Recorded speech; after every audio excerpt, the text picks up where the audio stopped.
Hi, welcome everyone. Thank you so much for joining us. Thank you, Anne. We didn't get time to say hi before we started, but it's really nice to see you. Delightful to see you too. I'm Emily Santa, and I'm the managing editor of US Catholic. And I'm here with Stephanie Clary, our digital editor, and Ann Garrido, who's author of the new book, Rules of Engagement, 8 Christian Habits for Being Good and Doing Good Online. Before we start, I wanted to give all of you watching a quick reminder to please sign up for our email list at uscatholic.org/signup, and that way you can be the first to find out about upcoming live events like this one. It's uscatholic.org/signup, and we'll also put the link in the comments on Facebook. So let's introduce Ann. Ann Garrido is an associate professor of homiletics at Aquinas Institute of Theology in St. Louis, Missouri. While her first passion is teaching, for the past 15 years, she's found herself increasingly drawn into administrative roles, including at various points in time, serving as her school's director of the Demon in Preaching, director of MAPS Catechesis of the Good Shepherd, director of field education, director of distance learning, and director of the Aquinas Ministry Integration Project. And now commits half of her time to traveling nationally and internationally, although that might have changed in the past year, I think, doing conflict education and mediation work with Triad Consulting Group, which was founded by 2 members of the Harvard Negotiation Project based in Cambridge, Massachusetts. She's married to a very patient husband and has 1 son who plays a mean ukulele. Garrido has served as senior editor of Human Development magazine and is the author of numerous books, including the award-winning volumes Redeeming Administration and Redeeming Conflict, Let's Talk About Truth, and her newest book that we're here to talk about today, Rules of Engagement. In this new book, Rules of Engagement, Anne reminds us that both Popes Benedict and Francis call on Catholics to see the internet as a mission territory, a place where we can accomplish enormous good. And yet many of us, perhaps without even meaning to, all too often act online in ways unbecoming of a follower of Jesus. Instead of showing compassion, truth, honesty, and fellowship in our online actions, we can be mean-spirited, inflammatory, and untruthful. In her book, Anne offers 8 practices, all of which are rooted in Catholic teaching, to help combat this and to help people align their online activity with the gospel call to be Christ's presence in the world. Each chapter of her book includes reflection questions and simple exercises to help everyone be more mindful about their social media behaviors. Today, we are delighted to have Anne here to talk about our responsibility as Christians to be mindful consumers and users of social media, and how social media at its best can bring us closer to God. Let's get started with our questions. So to start off, Anne, I was hoping you could just talk a little bit about what inspired you to write this book. Well, Emily, first off, let me say thank you for the warm welcome. And again, thank you to everybody who's here to be part of the conversation. You know, as you were reading my introduction, the first line, and probably the core thing that I keep holding on to in the way I think about myself is I'm a teacher of homiletics, which means I love communications. Like I'm really curious about how communications works. And I also, as you noted, I teach at a Dominican school. And for Dominicans, kind of the core of our charism is this word veritas, or truth. And so when I think about where a lot of communication is going on for the people in the pew nowadays, it really is happening on social media. And where I think about where some of the hottest conversations about truth are happening right now, it's happening on social media.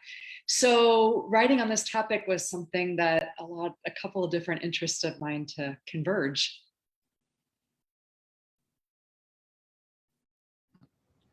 So when you wrote this book, Anne, what was your intended audience? We've got, a lot of different types of social media and different users. Who did you write this book for?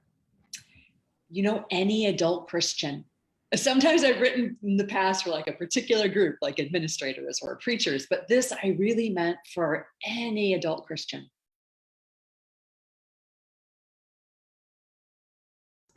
What do you hope people will get out of doing such an extensive personal social media audit? I mean, you really ask people to go in depth in your book about how they use social media. So what's the benefit of being that mindful about your practices online? It's so true. Somebody was joking, it's kind of like an examination of conscience, like around social media usage, like a good Lenten book study or something like that.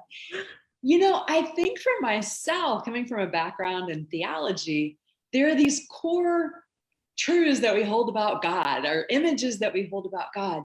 But a lot of times we don't connect, like, what is it that I believe about God? How does that connect to my daily life?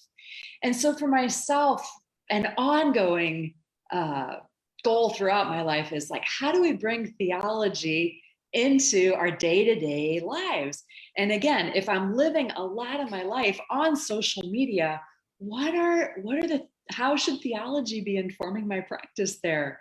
So for myself, I wanted to look at the intersection. I'm interested in helping people figure out how to live their faith in the most mundane of circumstances. You give a lot of very specific recommendations in the book, which were all really helpful. But one of the kind of broader things you talk about is this idea of the and stance. And I was wondering if you could share a little bit about that as a strategy for online discussion. Yeah. So that's a term that's kind of common in the world of helping people with difficult conversations.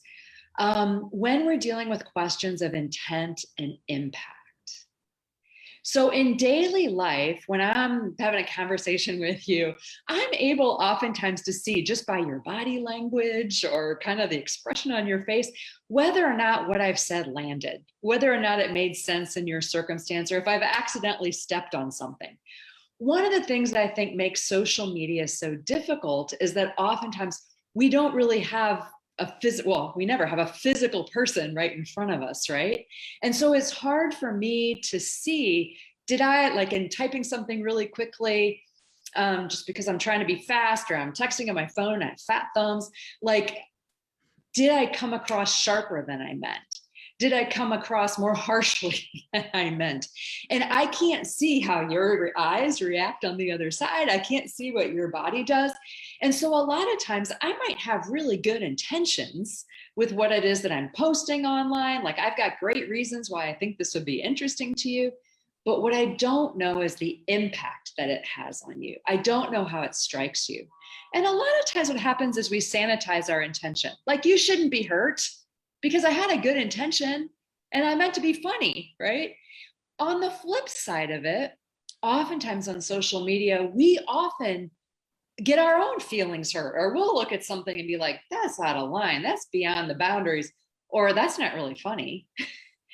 And in those situations, I'm pretty sure in my own head that the other person intended to be offensive, or that the other person just doesn't have a good sense of humor, doesn't know, right, what's good boundary. So in those particular circumstances, go back to the and stance. The and stance is acknowledging that I can have good intentions and it might not land right. And I can be impacted negatively, and it doesn't mean that the other person had good intentions. So holding both of those when we talk about our social media presence, I think is really important, rather than picking an either or an or. So could you kind of take that a step further and play out what that would look like in real life? So let's say you're on social media and a friend or a relative shares a political article that you find really inflammatory. What does a good response to that look like? And then what does a poor response to that look like? Great question. So one of the questions I think we got to raise in general is just, do I even respond back? Because I don't think you have to. Like, I don't think everything that comes across your social media feed do you necessarily need to respond to, right? And one of the things that's kind of interesting, and this would be maybe a bigger thing we want to talk about, is by responding back, am I actually giving it more attention? So the way that social media algorithms work is that the more we respond back to something, the higher it ends up being in other people's feed, and it actually draws more people's attention to the thing which maybe, if we don't agree with this perspective, is not something I actually want to draw more attention to. So one question is whether or not to reply back in the feed, whether to reply back at all. I think one of them, sometimes no feedback is a feedback in itself, right? When I put something out there and I don't get anybody liking it, I don't get anything back, it gives me a clue, oh, maybe this did not land well. And if it's a relationship that matters to me and one that I want to keep, and I actually am concerned about this other person and how it is that they're thinking, and it is impacting me, I might just private message them and just say, I can tell you're posting a whole lot about this lately. I'm kind of curious to know why. Like, this doesn't strike me as the person that I know. It sounds like this is really important to you, but I'm curious as to why. Just kind of check it out with the person. And if it's something that goes on, I also think private messaging is not even the best forum for the conversation. Just call the other person up on the phone, Zoom them.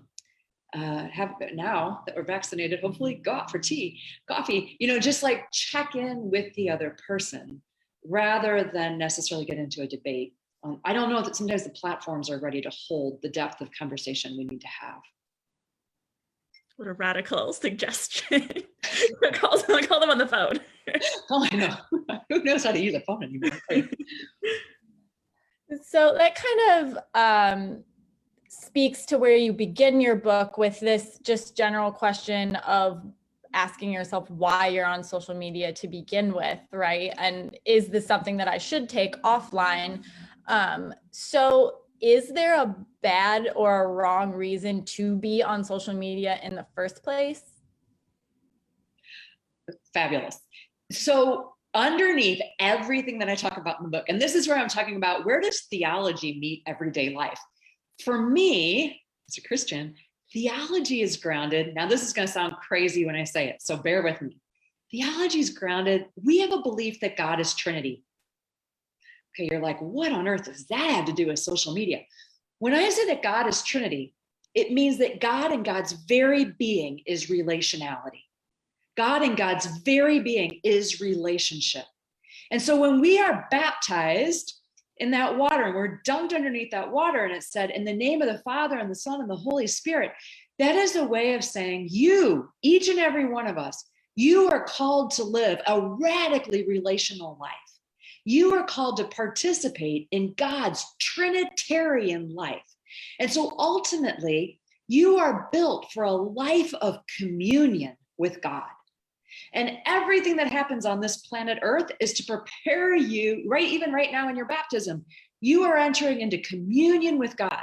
And all of your interactions on earth are to deepen your capacity to be in communion with God, who is Trinity. So where do we learn how to live in communion? By living in community here with each other. And how do we form community with each other? Is by communication. Like, the whole purpose of communication is to help us to build up our capacity for friendship, for relationship. And our whole purpose for being in relationship and community is to be able to enjoy forever divine communion with each other and God. So any communication, and social media being our current form of communication, any communication is meant to build up relationship, is meant to build up community. So anything that I'm doing on social media, I always have to be asking myself the question, how is this building up community? Or is this actually fragmenting community? How is this building up relationship? Or is this actually the depth of the relationship that I've got with another person? So unless we're attending, no matter how true I think what it is that I'm saying online, if I'm not also asking the question of, what does it mean to be true here to another person? And somehow what I'm doing, I shouldn't be up there. Like, I shouldn't, if it's not for the sake of building up relationship and community, I'm not ready to type anything into the keypad yet. So are there bad reasons for being on social media? Yeah, anytime I'm up there, not intending to build up community, I'm not up there for the right purpose. And kind of in the same train of thought then, is there a wrong reason to leave social media? If you're on there and you do the self-audit and you just decide, I'm just going to get off altogether, is that helpful or is that more harmful? I think that's fascinating. First off, I don't think anybody's got to be on social media. I think it's totally fine. If there are other ways in the human community, there's other ways to build up human community other than social media, right? It's just one tool. And I think if you were to say, my reason for leaving social media is I should wish to be a hermit and in no relationship with anybody else at all, okay, that's a bad reason for getting off of social media. But if my guess is most people would say, my reason for absenting social media is because I actually want to focus more on the relationships in my family. I really want to focus more on the friends that are face to face in front of me. I realize it's not bringing out the best in me. I think those are all fine reasons for leaving social media. I don't think anybody's got to be on it. I think the challenge is that nowadays more and more of us are finding that it is a useful way to remain in connection with people. A lot of times our work is requiring us to be up there, or some of the communities that we're part of have a huge social media presence. So if I'm not up there, I'm missing out on getting information that I need. And it's kind of interesting that within Catholic perspective right now, like our two, Pope Francis and Pope Benedict, both had a pretty positive perspective on what we could be doing on social media, which is interesting. I don't know whether their perspective has changed now, seeing what has happened, but at least in their origin, because some of what they wrote originally almost reads naive in comparison to what we faced, but at least in their origin, like their early statements, within our tradition, we like to think of it as the possibility of being a place of real grace and communion with each other. So I actually have a question that came in from someone watching on Facebook, which ties in well to what I was going to ask. Okay, great. So is there a way to communicate well to bridge the generational gaps we encounter online, say between young adults in their 20s and older adults in their 60s, who tend to see respective issues from very different perspectives? Or I would add to just use social media really differently in how they communicate. Yeah. So I will say part of the reason why I got on social media in the first place was in order to keep an eye on my son, who was a middle schooler at the time, right? Because I recognized so much of his interaction was going on online. I wanted, in order to be in contact with the next generation, I knew that I was going to have to get online myself. Now, the irony of that is that I think some of the next generation have actually become more judicious in their use about social media than those of us who are older.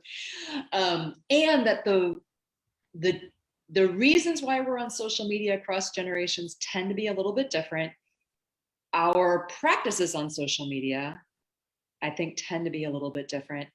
And our struggles on social media tend to be a little bit different. So I think we have come to recognize that in order to deal with in the modern world, if we want to be in contact with understanding the next generation well, I need to be on social media. And for myself at this point in time in work, I couldn't not be on it. But I do think that across generations, we do face some kind of different struggles with social media. I think for the next generation, and maybe we'll move into talking about this later in the conversation, we know in the literature around addiction in general, with drugs, alcohol, and I would say social media, the younger that you start something, the harder it is to break a pattern. So if you don't start drinking until after 30, the chances of actually developing patterns of alcoholism are minimized tremendously just by starting later. I think also for those of us who didn't come into social media until later in life, I think the tendency for us to feel like I need to be online all the time is lessened. I think also those of us who are older tend not to have a lot of a big issue with younger people on social media is self-esteem and body. So, but older people, we don't tend to critique each other's hairstyles or earrings, or, we don't give fashion comments online to each other in the same way. So I don't think it impacts self-esteem in the same way. And I don't think we experience FOMO, could be wrong, in quite the same way. Like when I see my friends getting together and I'm not there, it's not like I'm like, oh, they left me out. So like, I don't struggle in that way. But I think oftentimes where the younger generation is wiser is they look at us and they're like, why are you even trying to have political conversations online? Like, why are you thinking you can go back and forth on Twitter and you're going to get somewhere? Why are you even responding to this? So the purposes for why we're using social media and what we think we're going to be able to accomplish online, I think sometimes younger people are more sage about what's going to be able to be accomplished and on social media and what's not, what's useful, what isn't. And that's something like, I think those who are not digital natives, we struggle a lot more with questions around fake news, I think, than the younger generation does. So we're kind of dealing with it in slightly different ways. Yeah. I don't know if I answered the question though, so feel free to follow up on an area that I didn't address. Yes, and just a clarification, we will have time for more viewer questions at the very end. So please, throughout this, if you have any questions, type them into the comments below the video, and we will save time at the end for asking other questions that come in. Sure. You mentioned towards the end of your answer there, the sort of fake news issue with social media. Why is it important for us to understand not just when news might be fake, but also to understand the biases that could be present in news sources? Yes. So just like I said before, God is Trinity, and that means a whole lot, and it has implications for me. The other way that within Christian tradition we have often spoken is God is truth, right? So anything, this is also a big concept, anything that's untrue out there somehow is actually damaging, not just to my relationship with other people, but my capacity to be in relationship with God. So we as Christians should care a whole lot about truth and about truthfulness and so forth and online. Like, this is a place where we can demonstrate we have a high value on truth. Now, one of the things I talked about in the book that to me is one of the key points I was trying to make is when we're talking about fake news, there's two levels in which we have to talk about that with. One is a commitment to truth that I have is that I need to make sure that the news that I'm reading, the way that I'm perceiving the world, is accurate. So it needs to be factual. And I need to make sure that whatever news sources I've got coming into my own system, that I've checked out the factuality of them. There's no virtue whatsoever in reading news that's not actually, it's just like it doesn't actually exist, right? So reading things that are not factual, that are poorly reported, there's no benefit to me in trying to stretch my imagination. Like, well, I'll read really good, accurate news sources, and then I'll read fake stuff, and somehow truth is going to be found in between. That's not right, right?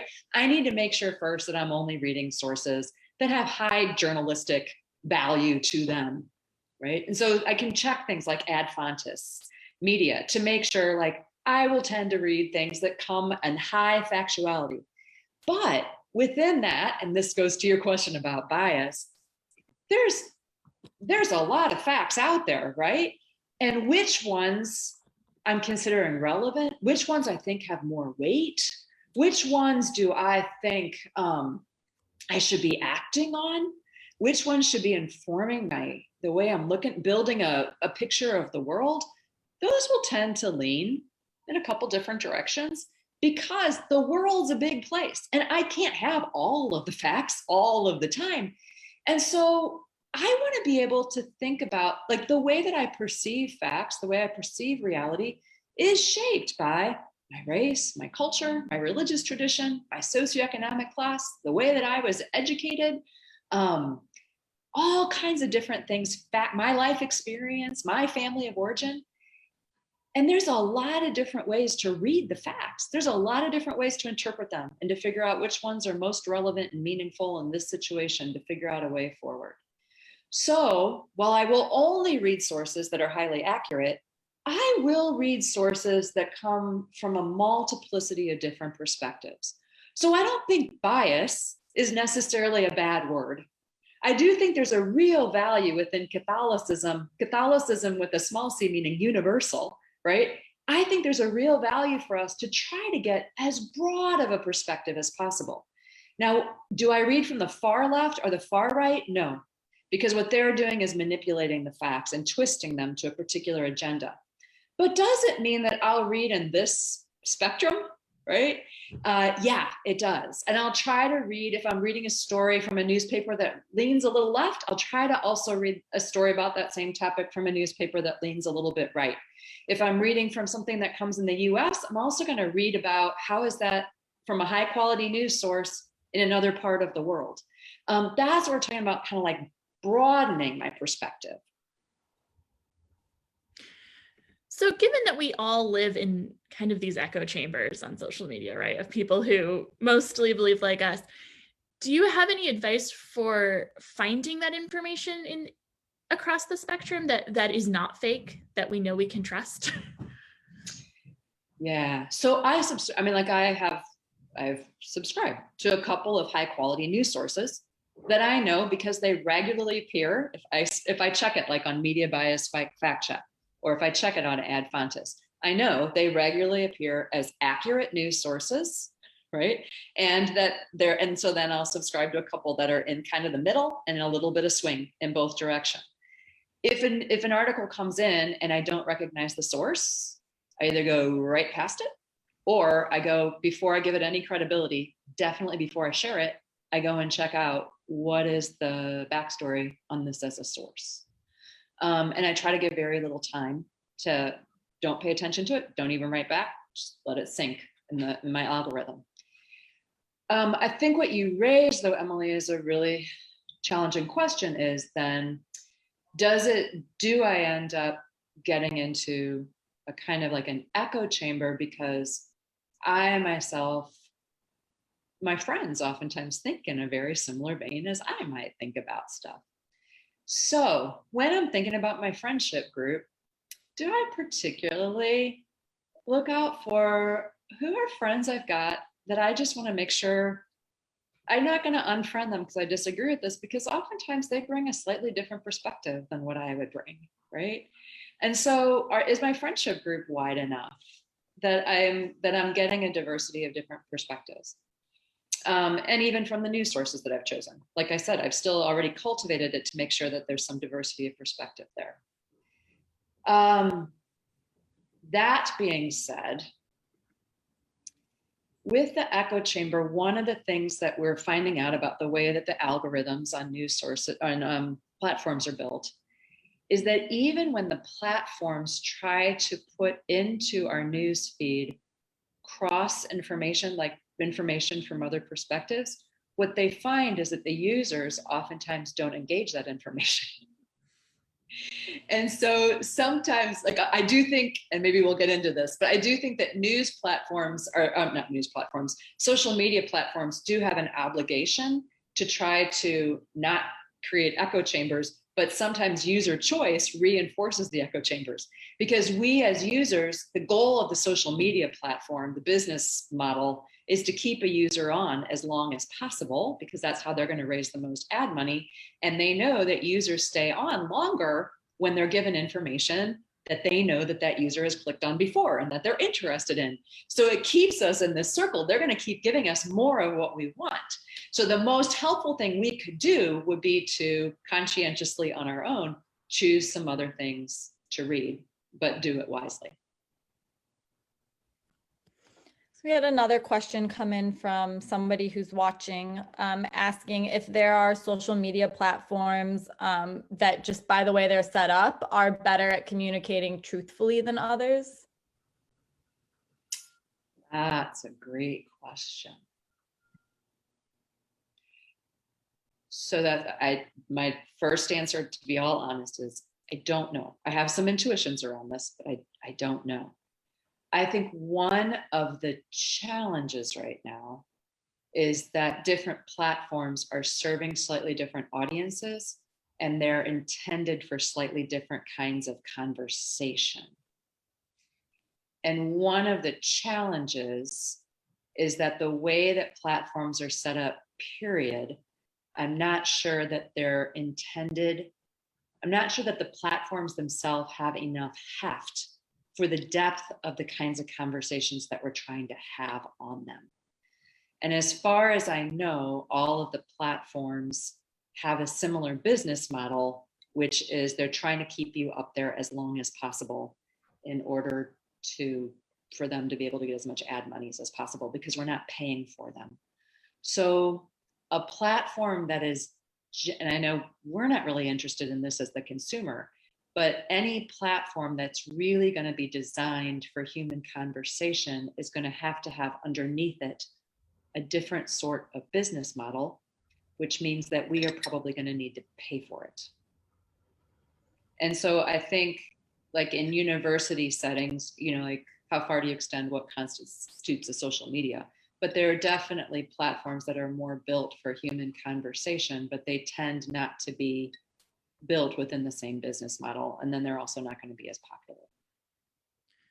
So that ties into another question that I had, which was, whose responsibility is it to be ethical, the users or the platforms? So as an example, people in my church were debating really seriously whether the church as a whole should get off Facebook, because the whole thing is surrounding fake news and the election and all of that. And the fact, like what you said, the platform exists to make us stay on it, exists to make money. And so there was a very vocal group of people who said, no, we should not be on Facebook. We should not be having conversations on Facebook. The flip side of that being, of course, is there is a part of how the community maintains itself, especially in this past year, has been through a Facebook group. So do people of faith have a responsibility to not only use social media responsibly, but also make sure that the platforms themselves are acting ethically? And where are the boundaries between that responsibility? And that's a really good question. So in one way, it's a question of the chicken and the egg, or you could say the green forest and the green trees, right? I think the question is, the responsibility obviously is on both. And when I've written on it, I was just kind of asking it from the personal point of view. What could I do on social media? There are other movements that are larger and collective, like, for example, that movie, The Social Dilemma, that's been out, which is excellent, which is looking at, like, collectively, there are some issues that are so big that we're not going to be able to solve them individually. We're going to have to do them collectively. And it's going to have to be by some form of regulation. It's going to have to be by some large social action. The question, so when the forest is green, it's easier for the trees to be green, right? And the question is, how does the forest get green? It's like, well, the trees are green and then it creates a green forest. It's like this back and forth and back and forth. Whether or not boycotting would work, I think, is a really interesting question. On one hand, if I thought we had a capacity to make an impact, I would be supportive of that. The question, though, the parallel in my own mind that comes to mind there is like, so for a little while in my own family's history, my husband's actually originally from Guam, and they don't have the right to vote in national elections. And so my husband, when we moved to the States here, he was like, well, I'm not going to vote as a way of showing protest against the US government. And I was like, my guess is that the US government is not going to notice, you know what? That guy's not voting. We should call him up and try to find out what is going on. So my suspicion is that Facebook is so large that the question of, like, if a group of people boycotted, and let's just say 30 people join in and be like, we're not going to get on social media, they might do that for their own health and well-being. And I'd be totally in favor of that. But in terms of, does that have the capacity to impact the situation? I don't think Facebook is going to call us and be like, I think we're missing 20 people from Kansas City. So, like, or Minnesota, like they're going to be like, they're not even going to notice it. So I wonder sometimes whether our greater impact is actually to be on social media, calling attention to these things on a regular basis, that might be more impactful. Now, I don't know that for sure, but that would be my suspicion, is that the collective action is actually going to have to take place on social media, whether we like it or not.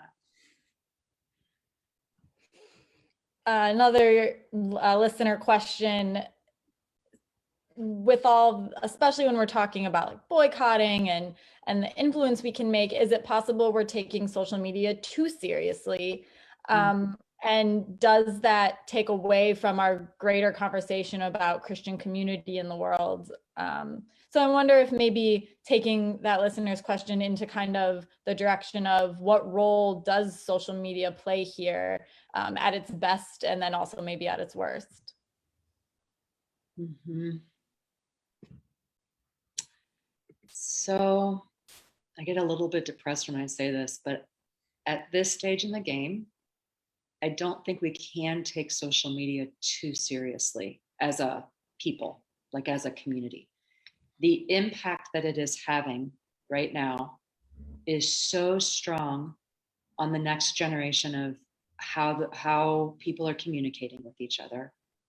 It's so strong right now on our national, or like whether or not democracy is going to exist into the future. It's so strong on the consumer front and how consumerism and the way that algorithms are going to determine human behavior and consumer behavior into the future. Like, it is having so much impact that I don't think we can take it seriously enough. That being said, again, do I think at the individual level that each person or that every church needs to be on it, every parish needs to be, like that needs to be their focus? No, I really don't. But I do think it is going to present the biggest theological questions that we are going to be asking as a church unto the future, which I find scary. but I do think we have to take it really seriously. And each of us needs to decide how much time and energy can I give to these topics, right?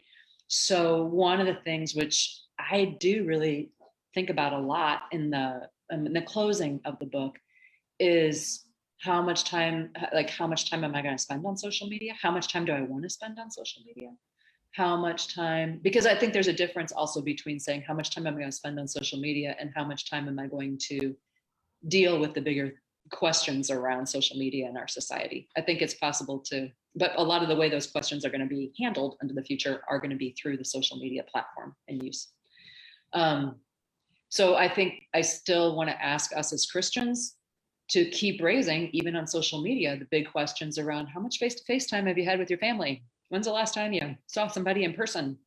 What's the impact of social media on your own health and well-being? How are you, is it detracting from your sleep? Is it keeping you from exercising? Is it keeping you from prayer? I mean, like, I think all those questions are really big, huge questions, and we've got to moderate our own use on social media for sure. So kind of same topic, but changing the scale a little bit about your own safety and health when it comes to social media. Going back to your approach with how to deal with people who you disagree with, you promote this very generous approach, and talking to people one-on-one, going off social media, giving them a call.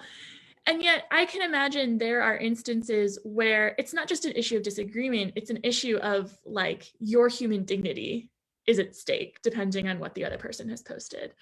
And so is there a way to have those conversations to show that generosity in those situations while also remaining safe mentally and kind of physically almost, when it comes to these issues of racism, homophobia, like these big identity questions that, there are people of good faith who strongly disagree. Yeah.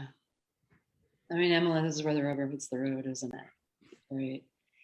So there's stuff that gets posted on social media that I vehemently disagree with, that I consider fundamentally antithetical to core Christian values that I hold. You've named a couple of these things. I think one of the things which I would say is my own human dignity is never dependent on what somebody else says online, right? Like, I consider that coming from God and it's rooted in myself. And they don't give it to me or take it away from me. And that being said, so I entirely disagree with something. I entirely think it's untrue. I entirely think that there should be greater monitoring of what gets put out. Like, I like what social media platforms should be responsible for keeping containers on accuracy around stuff. And the bigger question, like, what do I actually have control over, is what do I think is the best way of engaging with that? So one of the things which I will do, if something comes across that is patently inaccurate and unfactual, there are things that you can do to click on it that just like up in the top right hand corner with the 3 little dots that says something like this post is, and just alert Facebook to it or alert Twitter to it. Like you can take that if I think it's inaccurate. You're asking more questions, I think, around difference. So like some of the stuff around anti-vax stuff, I've done that on stuff that's come through. Some of the stuff you're asking is more on the question of political perspective and so forth. Again, I can engage the other person if I want to in the conversation. That's one option. I could try that on social media, or I can try it off social media if it's something that's concerning to me. If I actually, like I said before, don't want to give more credence to it, one of the more helpful things I can do is not to respond to it, because that actually, the more I respond to something, the more people respond to something, the higher it goes in the algorithms, because the social media platforms think, oh, this is keeping people's attention. Let's draw more attention to it. So I oftentimes don't, like one of my conscientious thoughts is gonna be, don't draw attention to it. I can also repost. I can post a new thread on a topic and start the topic all over again so that it doesn't go down a negative spiral. So I can post things that I think are information that people should have in the other direction, right? And I can frame those conversations in terms of like, hey, if we're going to comment on this, let's, this is what I'd be especially interested to hear about. Let's make sure we don't sink into ad hominem attacks here, you know, like that sort of stuff. So I think there's a couple different ways, and we're not locked into one way of having to respond to a conversation.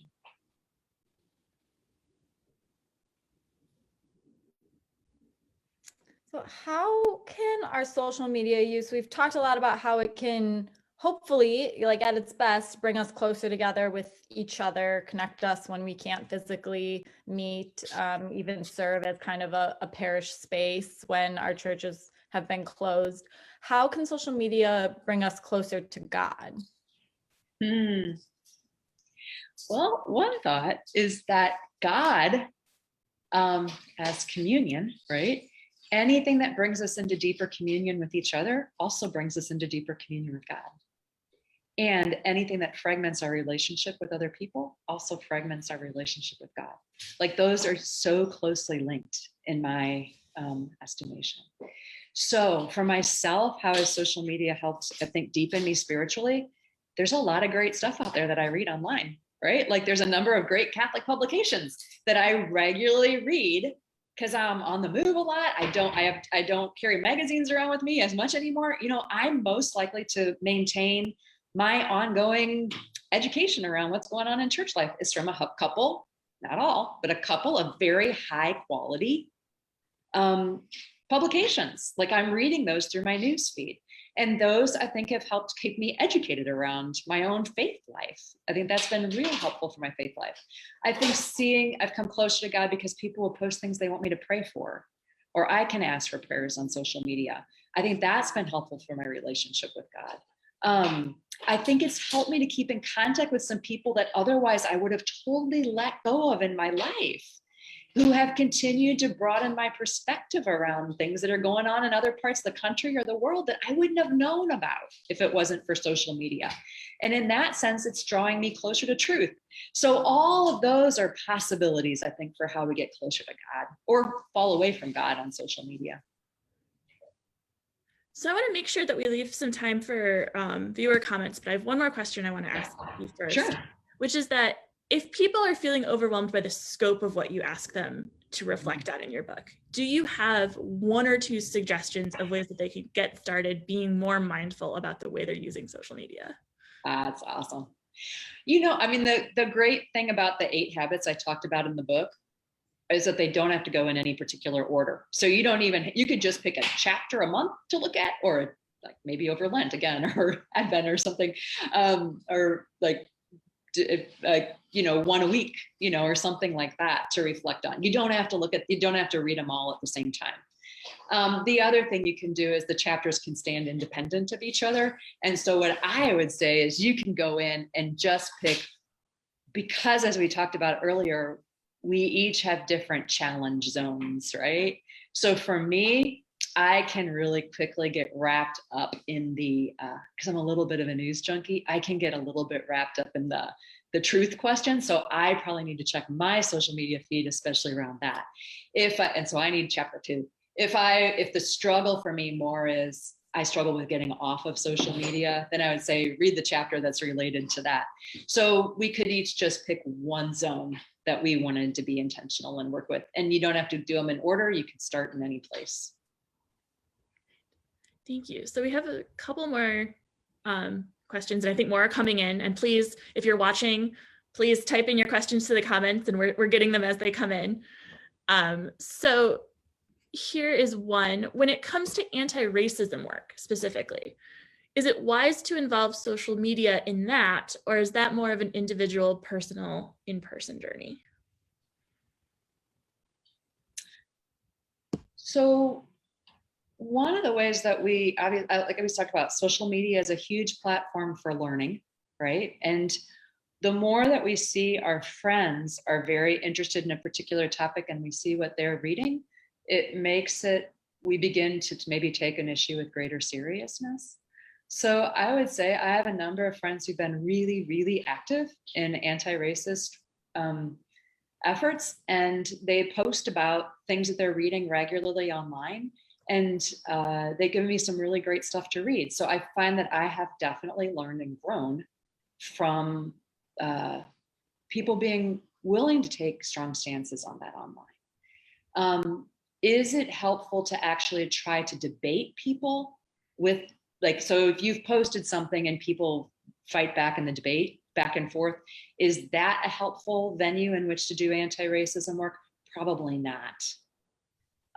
What I would do in that situation is if somebody posts back something on something that you've written, like that you've posted, and wants to debate with you back and forth, you could just post in there, it sounds like what I posted really hit you the wrong way, or it's not resonating with you. I'd be really curious to have a conversation with you to find out a little bit more about what's going on, because I want to understand more what your experience is and where you're coming from, and why this lands so badly with you. Is it okay if I give you a call?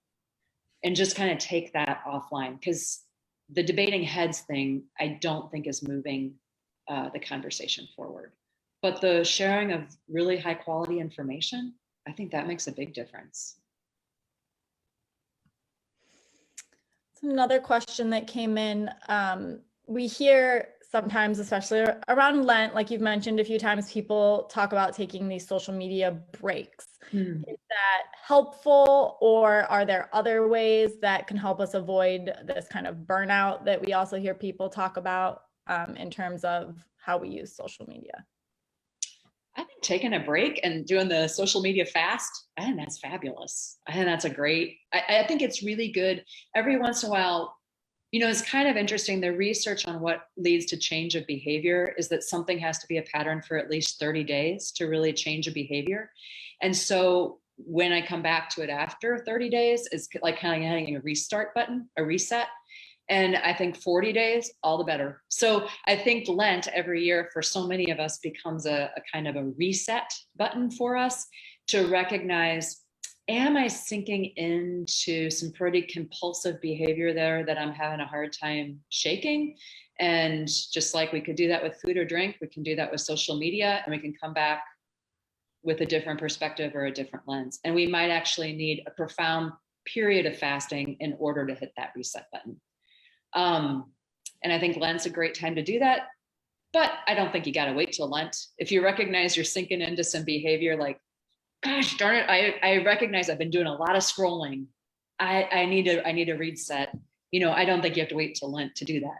So there's a number of things. When I was trying to do some research on helping people break bad habits on social media, definitely one of the things that gets regularly brought up is to make sure you've turned off notification. We know that bright colors tend to be eye candy. So our eyes are attracted to bright colors. And so it's not a mistake that notifications on our phone pop up in red, right? Because it'll draw your eyes to it. So another thing that people have tried beyond turning off notifications is to go gray screen, because it's a little less tempting. It less draws our eyes over there. There's ways to do that on our phones. There's ways of setting a timer for yourself. There's some apps that actually exist to get you off of social media if you realize that you're doing it compulsively. I mean, there's a variety of different techniques that are out there now to help hit reset for ourselves. So what social media accounts do you personally use, and how have you found them useful in different ways? So I have two okay, so the average, this is going to be horrifying. The average American has 8 social media accounts. But part of it has to do with, what do you call social media? Like, what do you constitute as social media? So I have 2 Facebook accounts, one professional and one private or personal. I have a Twitter account, which I'm very bad about using. I may as well not even say that I have a Twitter account. And then I have WhatsApp, because that's the place where my family communicates with each other. But is that really social media? Like, I don't know. Like, I'm not, it doesn't have the same ring to it, because it serves a really different purpose in my life. YouTube, some people debate whether or not YouTube actually should really count as a social media platform or not. If you're just up there watching the video occasionally, it's not really for conversation back and forth. But if you subscribe and you're actually commenting, then it constitutes a social media platform. I've been thinking about Instagram, because that's where all my nieces and nephews are going, but I'm not there yet. So I probably am actually less of a social media user than most. But the statistics are saying that people have an average of 8 accounts, and that the statistics are that the average American spends 2 hours and 6 minutes a day on social media right now. I don't. But I guess it also depends. Are there some days I do? I'm sure there are. But hopefully most days that's a little bit high for me.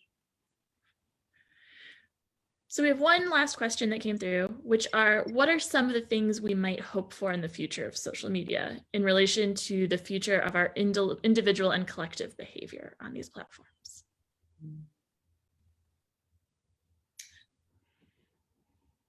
I think some of the impact of social media, again, that's well documented in the Social Dilemma movie, which is on Netflix, and I'd encourage watching it, are only really going to be able to be handled collectively. And my hope is that we will rise to that level and figure out ways of acting collectively on some of the most important things that are impacting us as a society and to the next generation. I also would hope that we personally will see more the impact of our behavior on social media on our own health and well-being and our own relationships with each other. And that all of us, so for example, like one of the things I do in the book is I set up a page for, let's all hold each other accountable to saying, these are 8 practices that I promise I will behold. You know, like my hope is that each of us at an individual level will also arrive at some new standards or norms around how we show up as a person who claims to be Christian online. The other hope I would have is somewhere in between those two. I hope that within our school and educational systems, we just simply become more savvy and knowledgeable about social media and how it works. And that will begin to be, that communications and social media norms and citizenship will begin to form part of the curriculum of all of us.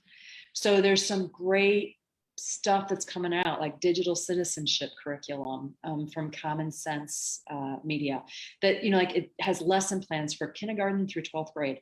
There's a great college course that's now up online. It has a bad word in it, and I'm not sure I'm able to say on Good Magazine's website, but Calling Bolt is up on, that's a great thing that you can look up online. It's a college course for teaching college students on how to be more savvy around how data is being managed online. John Green has a great set of videos that are hilarious for watching that could be really helpful for like high school on up.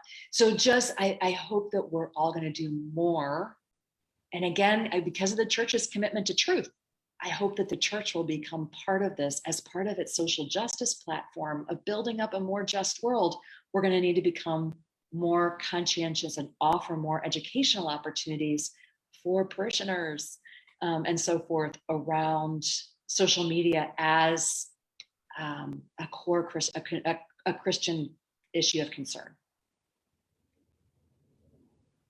Thank you. We've had a few listeners saying they're inspired to read the book. So could you let them know where they can find the book, and then also maybe where they could find that pledge you talked about that they can commit to if they feel like it? Yeah. So my website is anngarrido.com. Real creative and innovative there. But on the front page of the website, there's a space where it just says, I want to take the pledge. And you just click there. And I should say your email information is not shared or anything like that. It doesn't go up online. Just your name and where you're from is on there. And what I invite is just like, ask one other person to be your accountability partner and do it with you. And that if you guys are social media friends, to be able to say, like, when I see you do something I think's out of boundaries, here's an emoji I'm going to send you as a secret cue that says, hey, I think you stepped out of bounds here. Like, and if I do that, I put up on my website what you can put on my Facebook feed to let me know, man, I think this might not be true. You should pay more attention to this. And then the book you can get at my publisher has been Ave Maria Press. They've always got some great resources up on their website and great discounts at varying points in time during the year. And then you can also get it through like Amazon or Barnes and Noble, whatever your preferred mode is. It comes as an ebook as well as a hard copy. Well, thank you so much for taking the time to talk with us this afternoon. This has been great. For those of you who are listening, we're going to post the recording to this. It will stay up on our Facebook wall, and we'll also post it on YouTube and on our website. So if you subscribe to us on YouTube, or you can visit our website. And at some point, we'll have a transcript up as well, so that if you are not a video person, because I know not all of us are, you can read the text. And again, just one last plug, subscribe to our email to get videos like this and alerts about future events. And you can sign up at uscatholic.org/sign-up. And that's all we have time for, because it's almost 2. So thank you again, Ann, and thank you for everyone for listening in. This has been really great. Oh, thanks for the invitation. And thanks to US Catholic. That's great.